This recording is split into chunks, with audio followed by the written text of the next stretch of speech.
Abalandeli be-channel esesichaza kuyona amaphupho egama lami nguHlengiwe Sibongo Wambo Thoke. Namhlanje ke ngithi angize nginendaba ethi uma uphupha isihlahla kusho ukuthini. Siqale indlanake. Isihlahla siyaphila. Isihlahla sima ngoba sima emhlabathini sisebenzise impande ukuthi sikhule. Size sibe namagantsha, size sibe nezimbali, size sibe namahlamvu.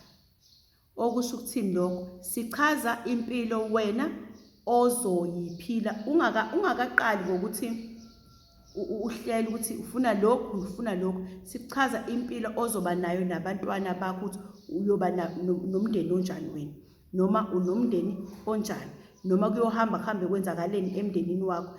Kungakangeneli lutho nje okuningi, uyabona? Kungakabi khona abakuthakathayo, kungabi khona okufuna, kungabi khona okufisa, kungakabi khona lutho, ungakacabanga ukuthi sigoqe nje ukuthi wena uyoba umuntu ophatha izingane zakho kanje. Uma kuyisihlahla esiyisihlahla esi-strong, esingene kakhulu phansi ngempande, kusho ukuthi wena uyoba umuntu oyokwazi ukumela umndeni wakhe noma ngabe kuthiwa kunjani. Uma ngabe siyihlahla esinempande eseduze, uyoba umuntu oyokwazi ukumela umndeni wakhe. Angithandi ungena kakhulu kodwa uyoba umuntu okwazi ukumela umndeni wakhe, uyokwazi ukuhlula noma uyokwazi ukubhekana nezimo ezithize.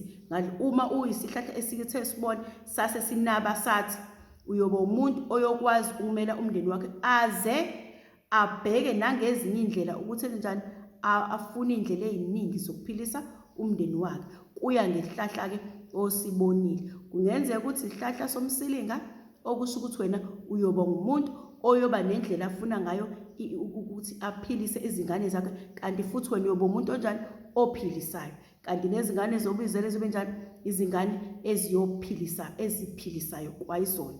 Kodwa-ke ake siqale sinze njena ke ngizochaza nje isimo sesihlahla. Kuyoba kuwena ukuthi ubona umsilinga noma ubone samampetshisi noma ubone samango. Yingakho kuze kuthiwa uma uphupha amafruthi okusho ukuthi uzokhulela.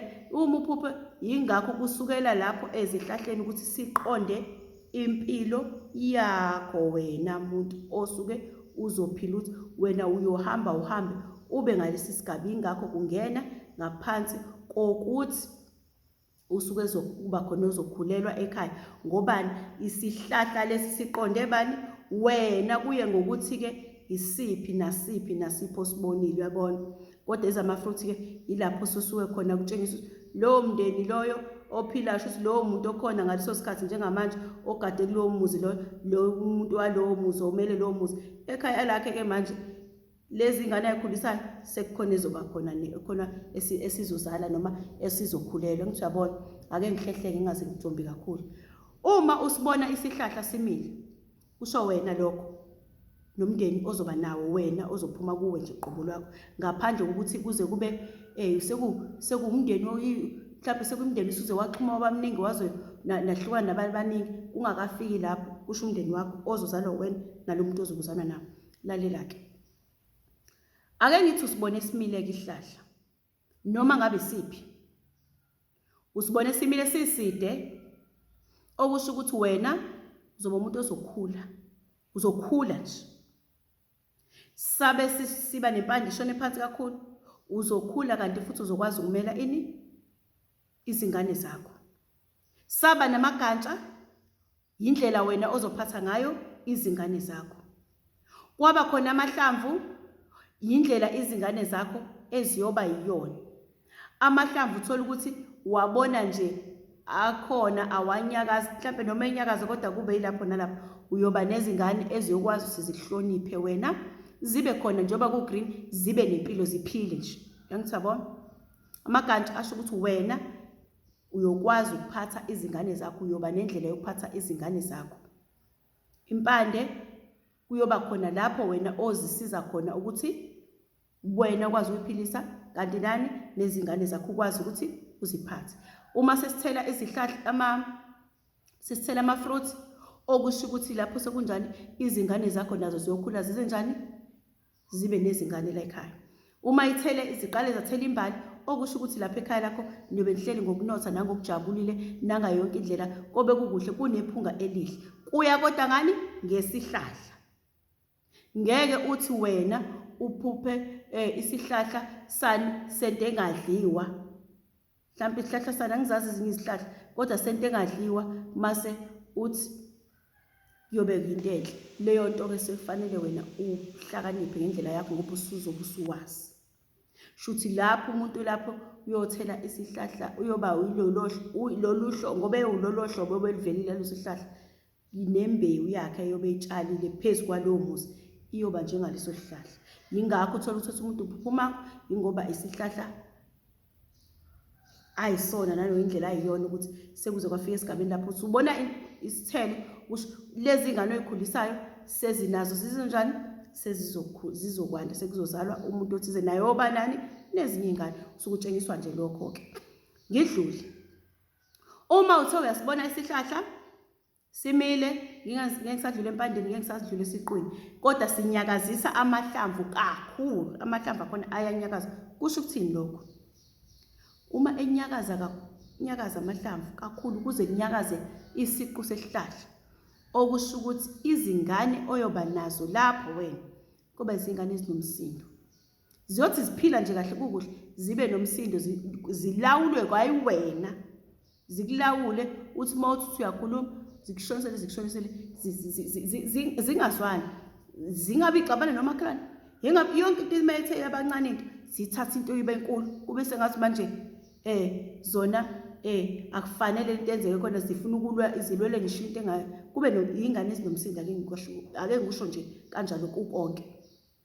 Uma uthe uyabona wena esihlahleni amahlamvu khona awayo khona asele, okusho ukuthi uyothi kukuhle kanjalo kube khona izingane zakhe ezinye ezidlulayo emhlabeni noma ezihambayo zikushiye ekhaya ziyephi ziyogana. Yabona, ziqhubeke lezi ezinye zibe khona ziphile ekhaya lakho. Uma ngabe kuthiwa amahlamvu abe maningi esihlahleni wabona amanye ngathi aba yellow amanye ngathi aba brown kodwa ahleli esihlahleni okugcina mhlambe ephelela lapho omela lapho esihlahleni, okusho ukuthi ekhaya lakho kuyoba nezingane eziyongaba into yalutho uma libe brown liphele esihlahleni. Ithi khona odifana nento engekho. Lithi mali yelo uthola ukuthi kuyoba khona umntwana oyogcina eyinto yala ekhaya enjani kodwa nakhona ewusizwanyana kodwa noma engagxilile ukuhlala nani ekhaya. Uthi yabo uyelwanyana loyo. Ngiqhubeke. Uma amahlamvu emaningi lapho kusokutshengisa ukuthi wena lezo zingane uyoba nazo ziyoba nempilo, ezinye mhlambe ziyogcina ziphumile zahamba, ezinye mhlambe ziyogcina zibele ekhaya. Uzongibuza kumuntu noma umbukeli athi wasuba amahlamvu njengoba emaningi kangaka esihlahleni usho ukuthi ngoba phela abantu ababe nezingane eziningi. Kwenziwa yini abantu bengabe nezingane eziningi? Ingoba abantu bahlela umndeni, ingoba abantu bavala ukuzala, ingoba abantu bazikhipha izingane. Kanti umthetho odalwe uNkulunkulu uthi umuntu make walala nje nomuntu wesilisa ingane leyo. Kahle kahle abantu bebeba nezingane ezingaka zifike kubani u20 ku10 ku9 ko15 ngoba bebenjani bebengahleli. Imbewu bakwethu ayipheli umuntu kuze kufike isigaba lapho isizivalekele yona njengesihlahla. Isihlahla silokhu busika nehlobo nje samila kuze kufike isikhathi lapho sona sesinjani sesiphelelwe yilento ekuthiwa sesiphelelwe kuthiwa abanye abantu asikho esiguga namagxolazo size siphelelwe ubusona bokuthi silokho esikhipha baza bathi abanye abantu lesihlahla asisatheli. Kwenziwa yini?